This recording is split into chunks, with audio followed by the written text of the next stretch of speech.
Alvin Ziontz made a lasting impact on the region with his career as a lawyer representing Native American tribes around the Pacific Northwest.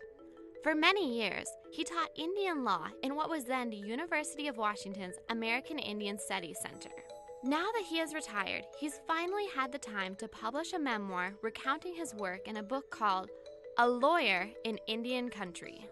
Tell us about what your role was in the Bolt decision. You have to think back to the situation pre-Bolt.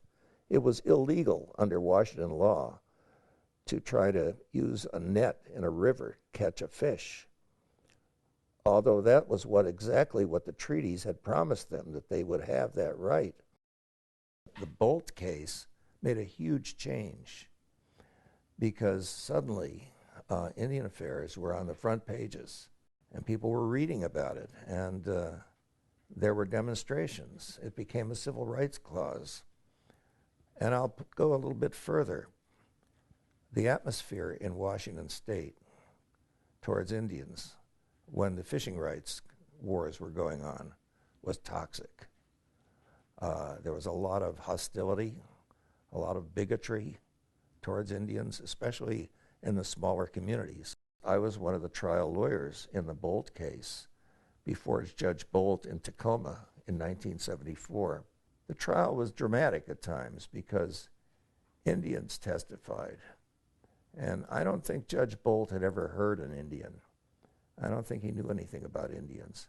But when they walked up and got up on the witness stand and they began explaining to him what their life was like, it was powerful testimony. And he very, very thoroughly researched all the earlier cases and concluded that there was no doubt that these tribes' rights had not been extinguished. They still had these rights, no matter what the state of Washington said, and that the state of Washington had trampled on those rights.